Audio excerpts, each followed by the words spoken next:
Bienvenue sur Africa 24 dans cette nouvelle édition de l'Africa Tonight. Voici les titres. Le Cameroun siégera au Conseil de paix et de sécurité de l'Union africaine. Le pays a été élu aux côtés du Tchad pour le compte de l'Afrique centrale. Les services de douane de la Guinée interdisent les importations de marchandises par voie terrestre pour raisons sécuritaires, avancent les autorités. Les commerçants sont vent debout contre la décision du gouvernement. Ils sont pris dans la violence et le chaos de la guerre. Au moins 90 000 enfants sont en détresse en Libye. Ils ont été forcés de fuir leur foyer. Ils sont à présent déplacés à l'intérieur du pays. Mais avant de développer ces titres, cette injonction de la CEDEAO à l'endroit de la Guinée-Bissau, l'Organisation d'Afrique de l'Ouest, accorde un délai de 6 jours, ni plus ni moins, c'est-à-dire jusqu'au 15 février à la justice bissau-guinéenne pour résoudre le contentieux électoral. Et pour cause, plus d'un mois après le second tour de l'élection présidentielle du 29 décembre, l'issue demeure toujours disputée entre Umaro Sissoko Embalo, issu de l'opposition, et Domingos Simoes Pereira, le candidat du PAIGC, qui a introduit un nouveau recours devant la Cour suprême. Le Cameroun devient membre du Conseil de paix et de sécurité de l'Union africaine, composé de 15 membres. Le CPS est l'organe décisionnel permanent de l'organisation qui demeure un pilier central dans l'élaboration des stratégies de prévention et de règlement de conflits. Reportage de notre envoyé spécial en Éthiopie, Frater Nondakia Isenga. 2 élections du Cameroun au sein du Conseil de paix et de sécurité de l'Union africaine pour 2 ans et celui des droits de l'homme et des peuples en marge du 33e sommet des chefs d'État africains qui s'est clôturé ce 10 février à Addis Abeba en Éthiopie. La juge camerounaise Marie-Louise Abomo représentera alors le Cameroun pour un mandat de 6 ans, une grande réussite pour la diplomatie camerounaise. Donc c'est une satisfaction pour notre délégation de ce que nous centrions dans ces 2 structures importantes de l'Union africaine. L'une qui traite des questions de droits de l'homme et des droits des peuples, de démocratie, et l'autre qui est un organe politique, c'est-à-dire le CPS, où on parle des questions de paix et de sécurité sur le continent. Au total, 15 pays siègent au Conseil de paix et de sécurité de l'Union africaine. Même si ce n'est pas la première fois que le Cameroun est élu membre, cette fois-ci les enjeux sont de taille, d'autant plus que le continent est de plus en plus engagé à faire taire les armes et résoudre les conflits qui règnent en Afrique. S'agissant du CPS, notre participation va permettre au Cameroun d'être davantage impliqué dans la résolution des conflits au niveau continental et d'être au cœur de l'action quand il s'agit de trouver des solutions et, disons, de s'investir dans le domaine de la paix et de la sécurité. Vous savez que ce sont des questions importantes pour nos différents pays. Le Conseil de paix et de sécurité est l'organe décisionnel permanent de l'Union africaine pour la prévention, la gestion et le règlement des conflits. Le protocole relatif à sa création a été adopté en 2002 à Durban, en Afrique du Sud, et l'organe est devenu pleinement opérationnel au début de 2004. Le règlement de la crise libyenne doit se faire avec les Africains. C'est le message délivré au 33e sommet de l'Union africaine qui s'est poursuivi ce lundi à Addis Abeba. L'Afrique souhaite s'associer davantage à la relance du processus de paix, surtout depuis la reprise fin janvier des combats par les forces du maréchal Khalifa Haftar qui, depuis avril 2019, cherche à prendre le contrôle de la capitale Tripoli. Alors, dans un entretien exclusif accordé à Africa 24, le chef de l'État congolais, Denis Sassou Nguesso, président du comité de haut niveau de l'Union africaine sur la Libye, est revenu justement sur la nécessité pour l'Afrique de s'impliquer dans la résolution du conflit en Libye. Je vous propose d'écouter le président congolais, Denis Sassou Nguesso. Le point important, c'est le fait de reconnaître que la Libye est un pays africain, que la crise libyenne est une crise africaine et que l'Afrique, à travers l'Union africaine, ne peut pas être marginalisée. Et dans le cadre de la recherche de solutions, un problème libyen qui est un problème africain. Nous pensons que cette idée a été acceptée par la communauté internationale, c'est-à-dire ramener l'Afrique au centre du problème libyen. Épidémie de coronavirus, le nombre de personnes infectées dépasse désormais les 40 000. Le virus a fait 908 morts en Chine continentale, selon le bilan établi lundi 10 février. En dehors de la Chine, plus de 350 malades ont été répertoriés dans une trentaine de pays. Alors face au risque de propagation, plusieurs États, comme le Gabon, ont adopté des mesures restrictives comme la suspension des entrées sur leur territoire de personnes en provenance de Chine. Aucun cas n'a été déclaré dans ce pays, donc le Gabon, ni sur le reste du continent africain, mais des inquiétudes pèsent car l'Afrique manque de moyens pour détecter les contaminations. L'Afrique, toujours en proie à l'insécurité alimentaire, plus de 200 millions de personnes sont sous-alimentées à travers le continent où le changement climatique et les conflits renforcent cette situation, une situation grave soulevée par certains au sommet de l'Union africaine. Reportage de l'un de nos envoyés spéciaux à Addis Abeba, Jacques Amboka. L'Afrique dépense plus de 35 milliards de dollars an pour l'importation alimentaire. Une situation qui contraste avec ses potentiels agricoles. Transformer l'agriculture afin d'assurer la sécurité alimentaire d'ici 2025, c'est l'objectif poursuivi par la Commission économique pour l'Afrique. Cependant, le faible financement de ces secteurs reste un obstacle majeur. Le premier obstacle, c'est le financement aussi. On a le problème foncier, mais on a aussi le financement qui bloque.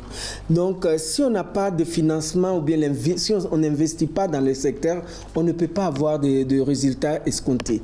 Les départements de l'économie rurale et de l'agriculture de l'Union africaine insistent sur l'accès au financement du secteur. Dans un point de presse tenu ce vendredi 7 février, en marge du 33e sommet de l'Union africaine, Sako Josefa a souligné la nécessité pour l'Afrique d'aller vers l'agriculture du marché.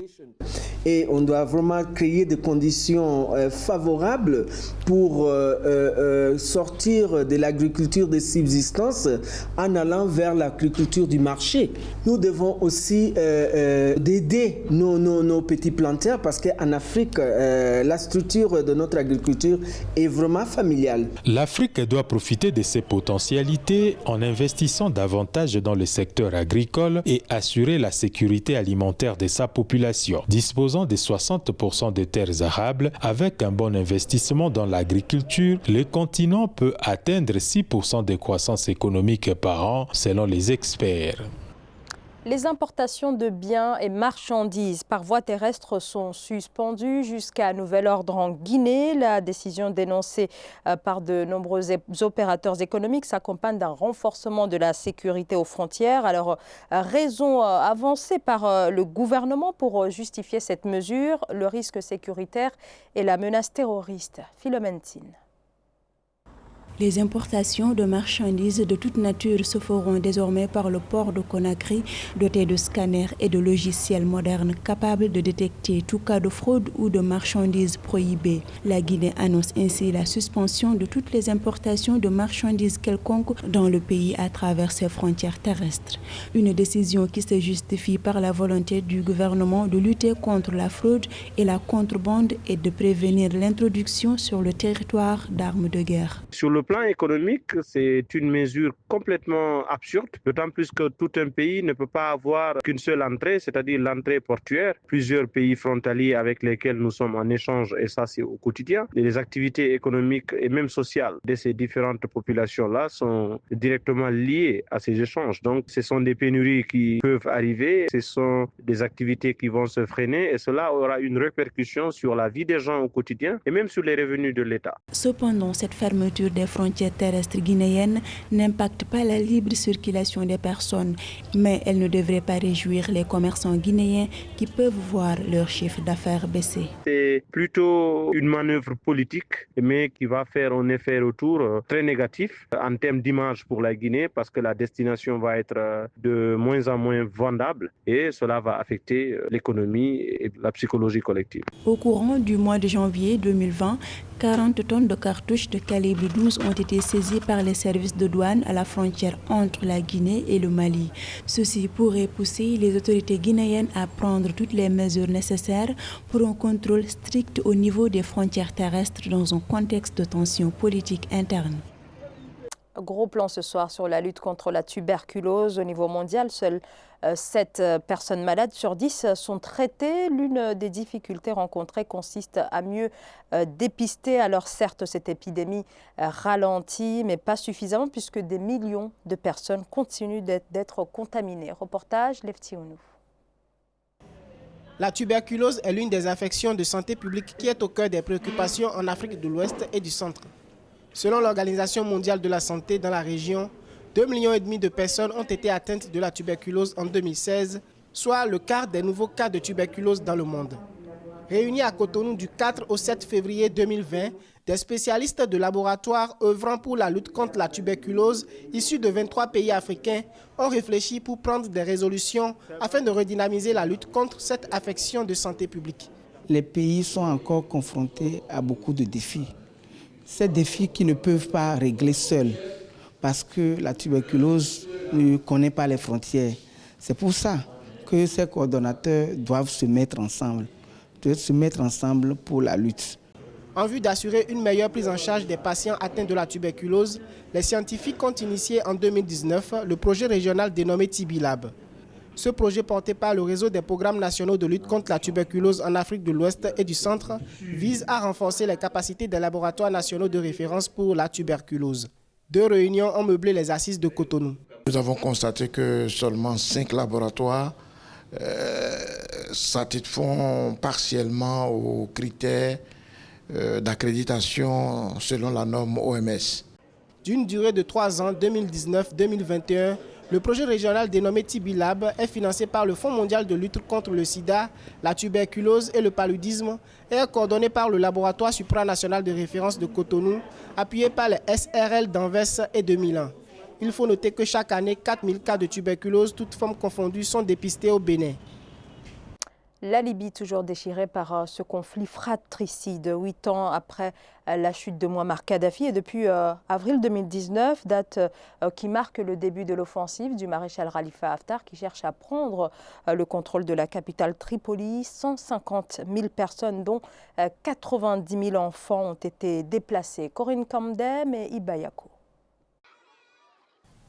Des milliers d'enfants en Libye, y compris des enfants réfugiés et migrants, continuent d'être victimes de la violente guerre civile qui oppose le gouvernement d'union nationale de Faiz al-Sarraj et l'armée nationale libyenne dirigée par le général Khalifa Haftar.